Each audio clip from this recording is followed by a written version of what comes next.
Sa bawat bayani may kwento ng simula.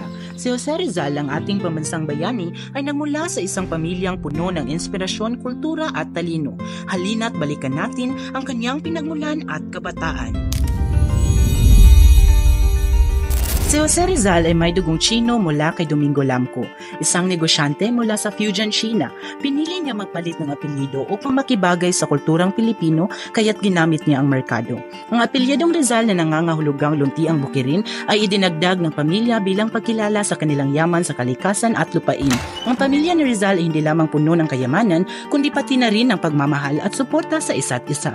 Ang pamilya ni Rizal ay kilala bilang masipag at masinop.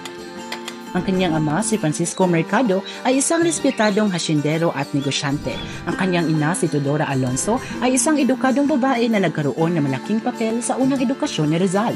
Kasama ang kanyang mga kapatid, si Saturnina, Pasiano, Narcisa, Olympia, Lucia, Maria, Josefa, Trinidad at Soledad. Ang kanilang kayamanan ay mula sa mga lupang sinasakan ng palay, tubo at niyog. Ngunit higit sa yaman, ang kanilang pagpapahalaga sa edukasyon at pananalig ang kanilang tunay na kayamanan.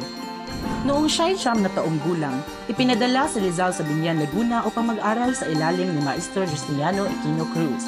Dito natutunan niya ang kaligrafiya, matematika at wikang Kastila. Ngunit ang kanyang mga kapatid tulad ni Pasiano ay nagbigay gabay at inspirasyon sa kanya. Si Manuel, isang tiyuhin ni Rizal, ay nagturo sa kanya ng sining ng self-defense, habang si Gregorio naman ay nagmulat sa kanya sa kahalagahan ng pagbabasa. Ang impluwensya ng kanyang pamilya ay humubog sa kanyang pananaw sa mundo. Bilang bata, si Rizal ay hindi lamang matalino kundi malikhain din. Mahusay siyang magpinta at magsulat. Isa sa kanyang pinakaudang likha ay ang tulang Ang Aking Kababata na isinulat niya noong siya'y 8 taong gulang.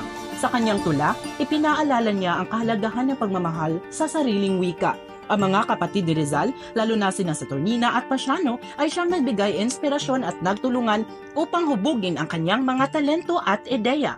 Ang kabataan ni Rizal ay puno ng inspirasyon, isang patunay na ang edukasyon at talento ay maaaring magdala ng pagbabago. Sa kasalukuyan, ang kanyang mga aral ay nanatiling gabay para sa kabataan. Katulad ng ginawa ni Rizal, gamitin natin ang talino at sipag upang maging ilaw ng ating bayan, tulad ng ginawa ng kanyang mga kapatid na siyang nagbigay suporta at lakas sa kanyang mga unang hakbang.